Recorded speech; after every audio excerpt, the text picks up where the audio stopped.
Friends, welcome to my YouTube channel. मैं हूं रश्मि शुक्ला। तो आपको ये प्रॉब्लम हो रही होगी कि कैसे आपके पीडीएफ दिखेगी, कैसा होगा उसका प्रारूप, कैसे जिला आवंटन होगा। तो आपको हम दिखा दें कैसे आपको जिला वरीयता क्रम के आधार पे लिस्ट जारी होगी, जो 31 मई को जारी होनी है। 27 से 31 के बीच में बताए हैं प्रोसेसिंग का कार्य होगा, लेकिन ये मान के चलिए 30 या 31 में ही आपकी पीडीएफ जारी होगी। अब देखते हैं ये है कि कैसे रहता है इसका प्रारूप। तो ये जो परिषदीय ये एग्जाम्पल ले रहे हैं, फॉर एग्जाम्पल 68,500। तो ये कोई आपकी 69,000 की नहीं है, लेकिन ऐसे ही आएगी सेम। पहले जनपद का नाम दिया होगा, फिर जनपद है तो आवंटित संख्या जो होगी कि कितनी सीटें हैं उस जनपद में, और जर्नल यानी इसको सामान्य जो 50% सीटें लोग कहते हैं सामान्य की, तो सामान्य की नहीं होती हैं, उसमें अनरिजर्व कैटेगरी अनारक्षित की होती हैं। उसमें कोई भी जा सकता है जिसकी हाई मेरिट होगी। तो ओवरलैपिंग इससे नहीं हटेगी, जैसे 68,500 से नहीं हटी, वैसे ही 69,000 से भी ओवरलैपिंग नहीं हटेगी। तो ये 50% पूरा सामान्य का नहीं रहता है दोस्तों। जो जर्नल 50% लोग बताया करते हैं वो अनरिजर्व कैटेगरी के। इसमें फाइट जो कोई कर सकता है, ओवरलैप कर सकता है, ओबीसी भी जा सकता है, जर्नल भी रहेगा, और साथ एससी एसटी कोई भी कैंडिडेट इसमें जा सकता है, क्योंकि इसे अनरिजर्व कैटेगरी अनारक्षित बता दिया गया है। 27% ओबीसी, तो इसमें सिर्फ ओबीसी रहेगा।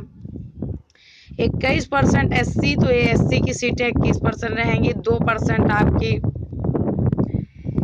पीएच वालों की रहेंगी, फिर 2% दिव्यांग की, 3% रहेंगी विशेष आरक्षण वालों का, और भूतपूर्व सैनिक की 5%, और अदर की 2%। ऐसे सीटों का बंटवारा रहेगा परसेंट के आधार पर। फिर आपको बता दें, जैसे आपका मेरठ डिस्ट्रिक्ट है, उसमें कितने ज़िले, कितने आपकी सीटें थी, तो 90। तो उसमें बंटवारा कैसे था, 48 सामान्य वर्ग के लिए, 27 यानी ओबीसी के लिए 24, और आपका 21% आपका एसटी के लिए था, और एससी के लिए था, एसटी के लिए 1%, दिव्यांग के लिए 2,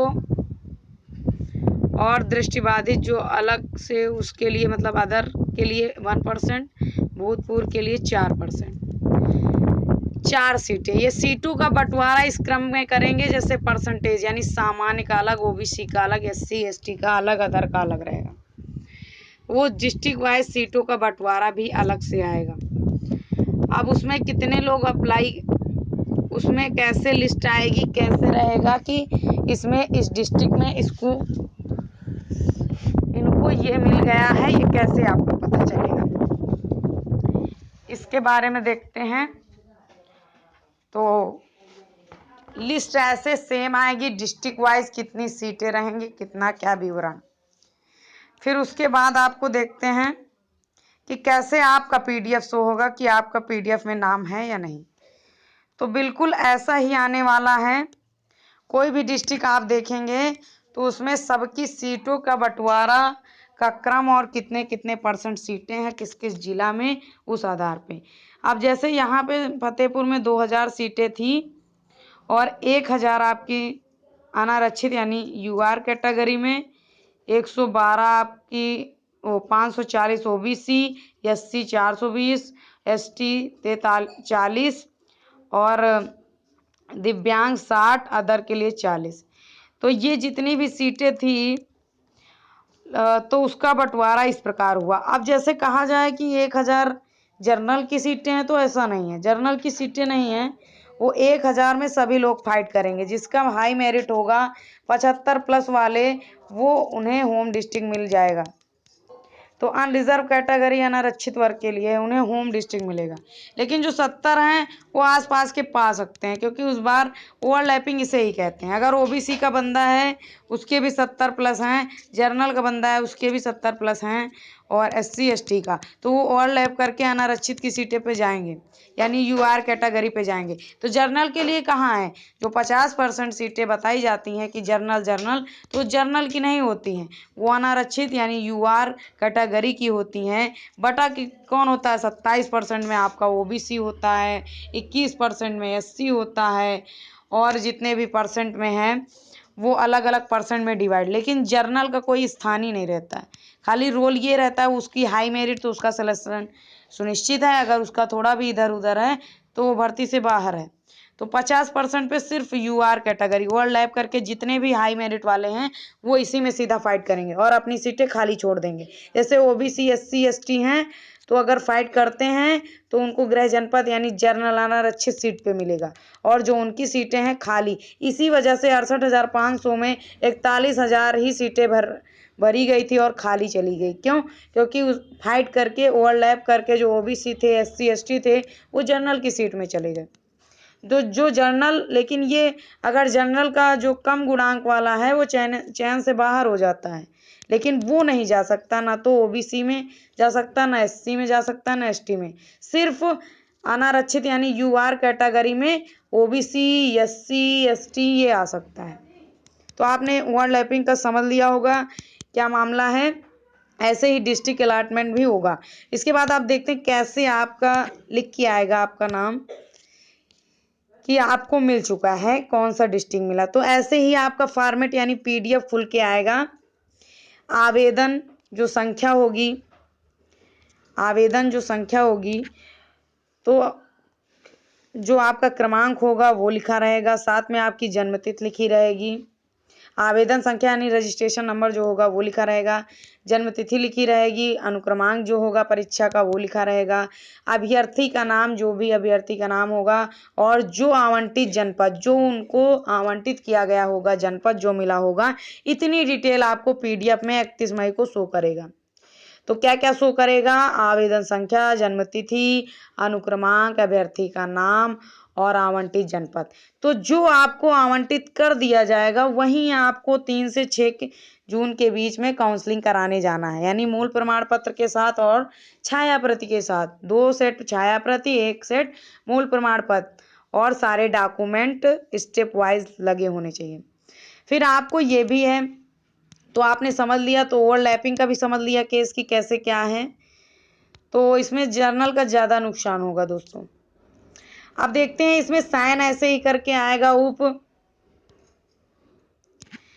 इसमें साइन कैसे करके आएगा, उत्तर प्रदेश बेसिक शिक्षा परिषद इलाहाबाद पहले नाम था इसका, तो सचिव के साइन आए थे। उप सचिव और सचिव के साइन, दोनों के साइन रहेंगे दोनों लोगों के, तो वो गेस्टेड PDF होगी आपकी, और जिला ऐसे ही आपको अलॉट हो जाएगा, बिल्कुल ऐसे ही। तो आपको देखना है 31 मई को आपका नाम सुनहरे अक्षरों में 31 मई को लिखा आएगा।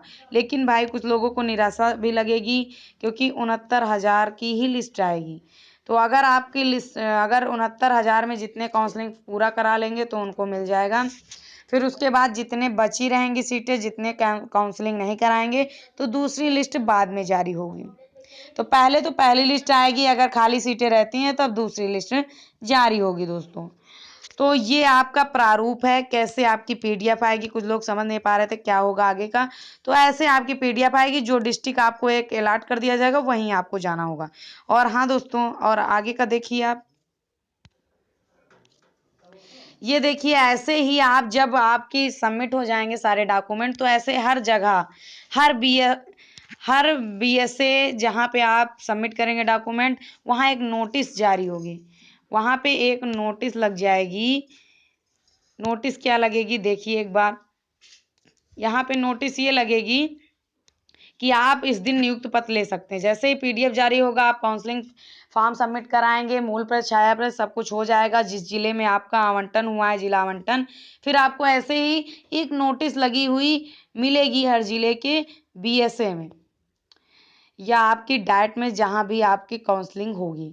फिर समस्त अभ्यर्थी को सूचित किया जाता है कि नियुक्त पत्र का वितरण दिनांक 5/9/2018, ये 68,500 का है, ऐसे ही लिखा था, को अपराह्न 2 बजे से प्राथमिक।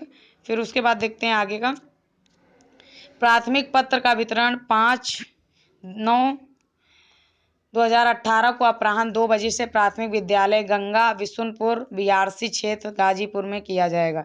तो ऐसे ही हर बीआरसी में नियुक्त पत्र दिया जाएगा। जब आपका मतलब सब काउंसलिंग कंप्लीट हो जाएगा, फॉर्म सबमिट हो जाएगा, पूरे ओरिजिनल डॉक्यूमेंट, तब ऐसे ही नोटिस जारी करेंगे। तो अभी ये 5 को तो नियुक्त पत्र मिलना ही था 68,500 में, तो ये भी हो सकता है 6 को आपको दें, 7 को दें, 8 को दें, जब उनका मन होता है तब करते हैं, तब आपको नियुक्त देते हैं। तो इसमें भी दबाव आपको बनाना पड़ेगा कि हमें, अगर आपको 6 जून लास्ट बताया गया है नियुक्त पत्र, तो 6 जून को ही प्रोवाइड किया जाए। एक संगठन बना के सभी लोग एक रहेंगे उस जिले के, तो बीआरसी में बता सकते हैं हमें इसी दिन दिया जाए, क्योंकि बहुत सारे कोर्ट केसेस हैं, इसलिए हमारा विलंब ना किया जाए, ताकि अहित ना हो पाए, लेटर मिल जाए हम लोगों को, ताकि जल्दी से जल्दी कोई प्रॉब्लम ना हो आगे के लिए। तो आप लोग दबाव बनाएंगे कि 6 जून को ही वितरित किया जाए, जो लेटर है ज्वाइनिंग वो 6 जून तक ही मिल जाए। तो अगर ऐसा कई जिलों में ऐसा होता है कि आपको डेट के मुताबिक ना देकर 1-2 दिन आगे पीछे बाद में बुला लेते हैं, तो आप जितना हो सके कि हम उसी डेट को लेंगे, 6 जून को दिया जाए, सब लोग एक संगठित रहें।